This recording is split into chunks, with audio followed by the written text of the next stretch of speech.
EU의 백신 수출 규제 영향으로 일본의 백신 공급 일정이 아직 확정되지 않았습니다. 국민 여러분과 접종을 준비하고 있는 지자체와 의료계에 폐를 끼쳤습니다. 일본 고노다로 행정개혁상이자 백신 접종 담당상이 2일 긴급 기자회견에서 한 말입니다. 유럽연합이 코로나 백신의 수출을 제한할 경우 일본이 큰 타격을 입을 것이란 것이었습니다. 일본이 현재까지 서방 제약사들로부터 5억 회분이 넘는 백신에 대한 구매 계약을 맺었다고 자랑했습니다. 이는 1억 2,600만 인구를 모두 맞힐 수 있는 분량이었지만 지금 일본의 야심찬 계획은 처참하게 무너지고 있습니다.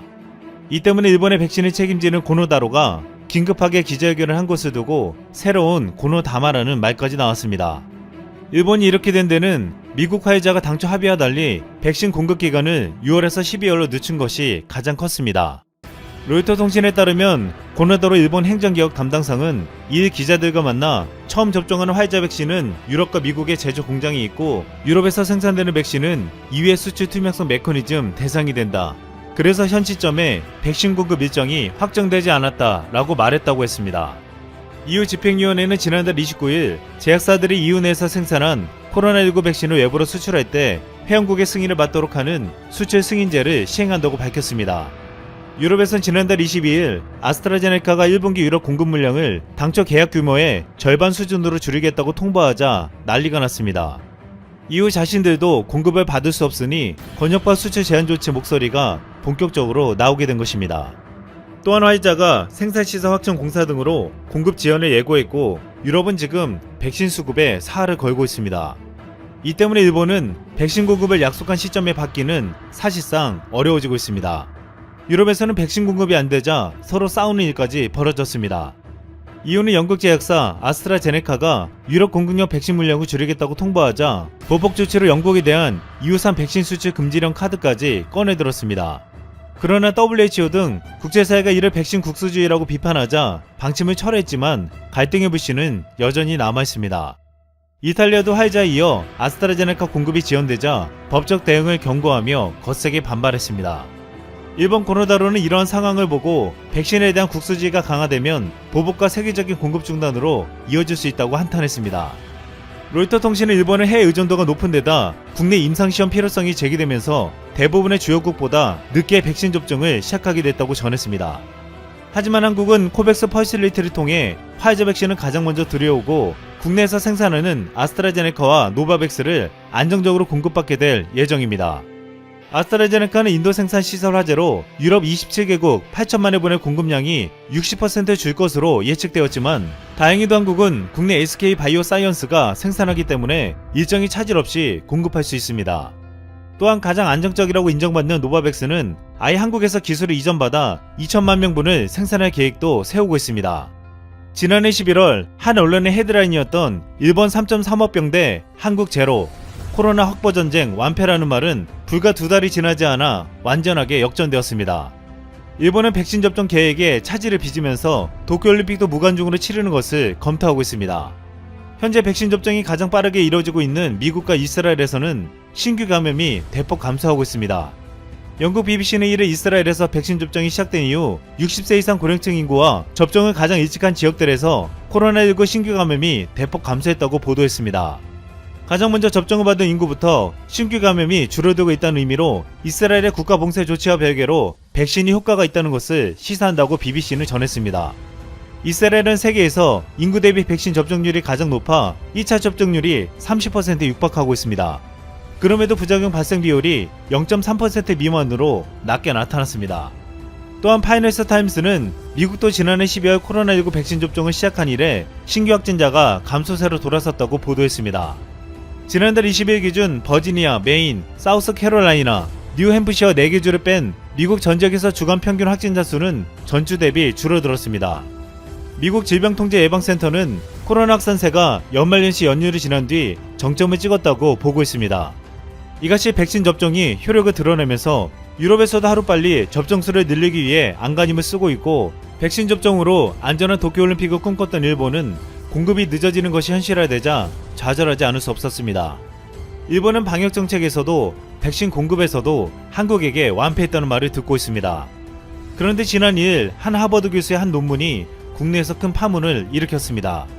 미국 하버드대의 존 마크 램저 교수가 일본군 위안부는 성노예가 아닌 매춘부라는 내용의 논문을 발표한 것입니다. 이를 두고 한 일본 언론에서는 연구의 의의가 크다로 해석하면서 대서특필했습니다. 램저 교수는 조선인 위안부와 일본인 위안부가 모두 공인된 매춘부이며 강제로 끌려간 성노예가 아니라고 주장했습니다. 그런데 알고 보니 램저 교수는 전범기업인 미쓰비시 중공업인행 기금으로 하버드 대학에 채용된 대표적인 친일 학자였습니다. 또한 그는 유소년 시절에 일본에서 보내 일본어와 역사에 능통하고 지난 2018년에 일본 경제와 사회를 홍보한 공로를 인정받아 일본 정부원장인 우기장을 받기도 했습니다. 그는 일본 회사법을 전공하여 위안부 연구와는 거리가 멀었습니다. 국내에서는 하버드대 교수가 어이없는 주장을 하고 나와 분노했지만 일본 미쓰비시에서 돈을 받은 일본 장학생이라는 사실에 역시나 라고 말했습니다.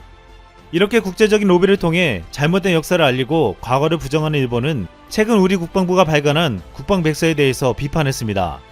우리 국방부는 일본에 대한 비판적인 의견과 함께 이제까지 써왔던 동반자라는 표현 대신 일본은 이웃이라고 표현했습니다. 이에 일본은 즉각 공개 반발하며 주 일본 한국 대사관 무관을 불러 일본으로서는 수용할 수 없고 매우 유감이라는 뜻을 전했습니다. 일본은 특히 우리 국방백서가 독도 영유권 주장과 2018년 일본 초계기에 위협 비용을 언급하며 일본의 비판한 데 대해 일방적이고 자의적인 조치에 대해 단호하고 엄중하게 대처할 것이라고 밝혔습니다. 실제로 일본은 최근까지 독도를 자신들의 땅이라고 뻔뻔하게 우기며 우리에게 위협을 가했음에도 동반자라는 표현을 기대했다는 것은 어이가 없었습니다. 한 국내 네티즌은 적극으로 표현 안 한 것이 다행이라고 여기라고 할 정도였습니다. 그런데 최근 국내에서 울릉도와 독도 영주권을 입증하는 새로운 자료가 국내 최초의 백과사전에서 발견되었습니다. 조선중기의 문신인 권문회가 편찬한 우리나라 최초의 백과사전인 대동은 부근옥에 울릉도가 국내 지명으로 등장했습니다. 이는 그동안 일본 학계가 조선 후기부터 우리나라가 울릉도와 독도를 잇고 있었다는 주장을 반박하는 근거가 되었습니다. 일본 학계는 조선 정부의 공도 정책의 결과 조선사에는 울릉도와 독도를 망각했으며 17세기 안용복과 일본의 충돌, 19세기 일본의 한반도 침략으로 인해 비로소 조선인들이 울릉도 독도를 재발견했다고 주장해왔습니다. 하지만 이제 이 같은 주장이 거짓이었다는 것을 국내 최초 백과사전이 입증하게 되었습니다. 며칠 전 일본 포털에서 많이 읽혀진 한국발 기사가 있었습니다. 경북도의회 박용선 의원이 대마도는 한국 땅이라는 주장이 일본에 소개된 것입니다. 박용선 의원은 대마도가 우리 영토로 기록된 역사문헌은 차고도 넘친다고 주장하며 삼국지에 위지 외인전에도 명시되어 있고 1832년 국제법인 공인지도인 삼국절병지도, 1865년 미국 페리제독의 일본지도, 1924년 조선 총독부 문서인 삼국통남도서 등에 엄연히 명시되어 있다고 강조했습니다. 그러면서 일본의 역사를 왜곡하면서까지 독도에 대한 침탈 야욕을 버리지 못하는 것은 대한민국이 언젠가 대마도 반환을 주장할 것에 대비한 책략이라고 주장했습니다. 경상도 출신인 박용선 의원은 독도를 달라는 일본에게 이렇게 말했습니다. 대마도는 우리 땅, 돌리도. 이상 쓸망이었습니다.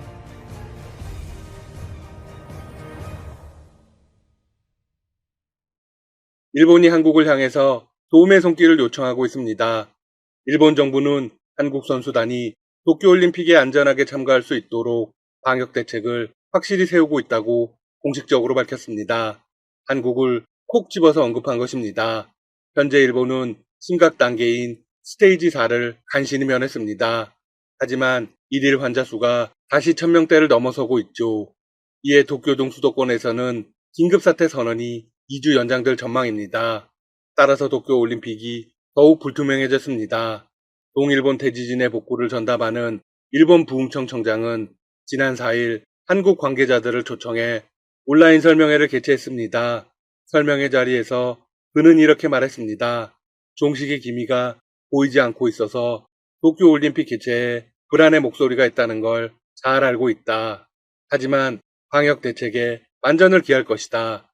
한국 선수단 여러분이 일본에 오셔서 참여할 수 있도록 철저한 준비를 해나갈 각오이다.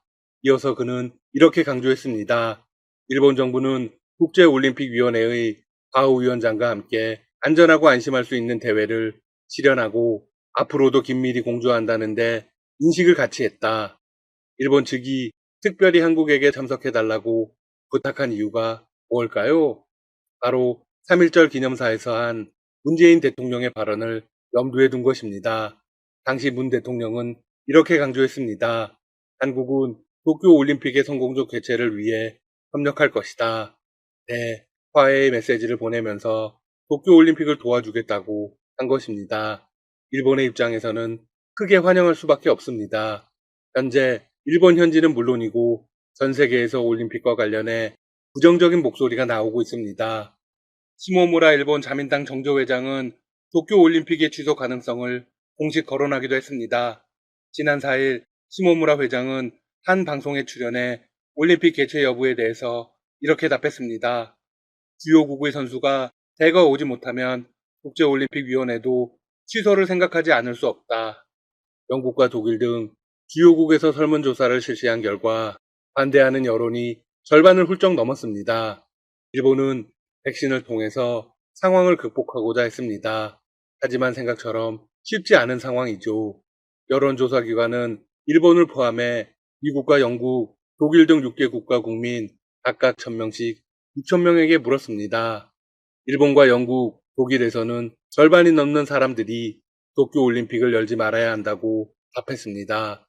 프랑스와 스웨덴도 반대 여론이 찬성을 앞질렀습니다. 다만 미국만이 찬반 의견이 같았습니다. 참고로 미국은 현재 상황이 가장 빠르게 좋아지고 있습니다.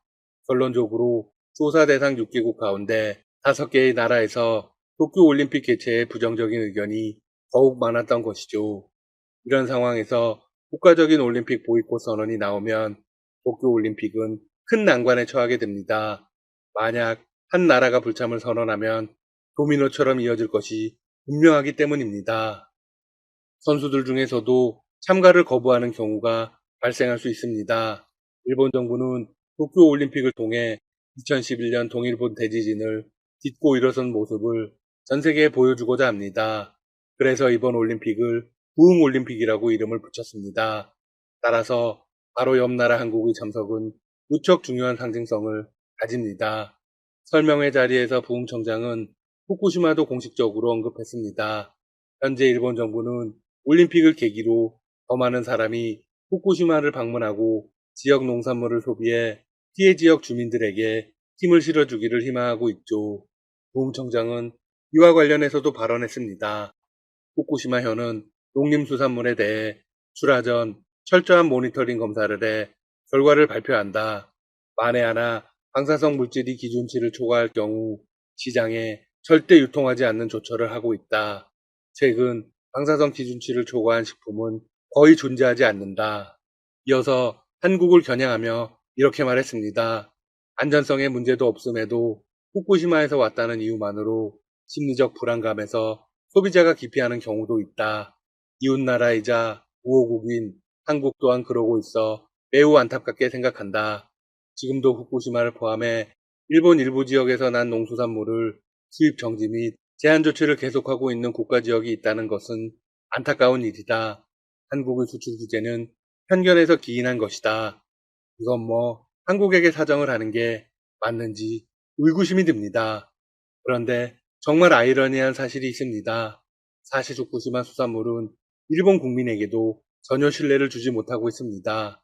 후쿠시마 수산물은 일본 국내에서도 평균보다 현저히 낮은 가격에 팔리고 있습니다. 따라서 대재앙의 상처에서 벗어난 재건을 위해 노력하는 모습은 긍정적이지만 방사능 오염 우려로 일본 내에서도 소비가 이루어지지 않는 식품의 수입을 요구하는 건 매우 적절치 못합니다. 후쿠시마현은 내달부터 어획량 제한도 없앨 예정입니다. 따라서 일본 정부의 한국을 향한 수산물 수입 압박도 거세질 전망입니다. 그런데 압박해도 한국이 받아들일 가능성은 희박합니다. 최근 후쿠시마현 앞바다에서 방사능 우럭이 잡힌 것 닥터시사TV가 전해드렸습니다. 우럭에서는 일본 정부 기준치의 5배, 후쿠시마 자체 기준의 10배에 달하는 세슘이 검출되었습니다. 기준치를 넘긴 건 재작년 홍어 이후 2년 만입니다. 우럭 출하와 유통은 즉각 중단되었습니다.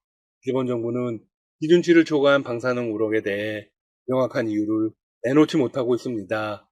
일본산 식품의 안전성이 도마에 오를 수밖에 없는 상황이죠.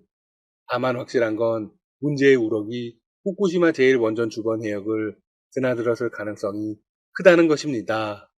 한편 도쿄올림픽의 큰 변화도 감지되고 있습니다. 일본 1위 언론 요미우리 신문이 이런 기사를 내보냈습니다. 일본 정부 도쿄올림픽 조직위원회 도쿄도가 이번 올림픽에 국외 관중을 수용하기 어렵다는 쪽으로 의견 조정에 들어간다. 전 세계적으로 코로나19가 여전히 심각한 가운데 대규모 외국인의 입국이 이뤄질 경우 국민 불안이 커져 혼란이 가중될 수 있다는 판단 때문입니다. 또한 일본 안팎에서 도쿄올림픽 취소 주장이 나오는 것과 관련해 우려를 불식시키기 위한 것입니다. 이미스가 일본 총리도 국외 관중 포기에 동의한 것으로 알려졌습니다. 도쿄올림픽 담당상은 지난 26일 스가 총리를 만나 국외 관중 포기를 조기에 판단해야 한다고 말했고 총리도 동의했다고 신문은 전했습니다. 일본 정부는 조만간 공식 입장을 확정해 국제올림픽위원회와 국제패럴림픽위원회에 전달할 방침입니다. 조직위 관계자는 요미우리 신문과의 인터뷰에서 이렇게 말했습니다. 일본이 국외 관중을 포기하겠다고 결정하면 국제올림픽위원회도 분명 존중할 것이다. 이 얘기는 아직 토마스 바우 위원장과는 협의가 되지 않았다는 것입니다. 일본 정부의 입장은 늦어도 성화봉송이 시작되는 이달 25일 이전에 결정될 것으로 예상됩니다. 일본 정부가 국외 관중을 포기하면 엄청난 재정적 타격을 받게 됩니다. 이미 전 세계적으로 약 90만 장의 올림픽 티켓이 팔린 만큼 고스란히 수입 감소로 이어지게 되죠. 올림픽 관계자들을 어디까지 허용할지도 고민입니다. 올림픽에는 참가 선수 이외에도 각국의 경제단체, 올림픽위원회 임원 등 약 5만 명의 대회 관계자들이 일본에 입국해야 합니다. 국외 관중은 막아놓고 올림픽 관계자들은 다 입국시키면 분명 논란이 될 것입니다. 지금까지 닥터시사TV였습니다. 여러분 시청해주셔서 감사합니다. 구독과 좋아요 부탁드립니다.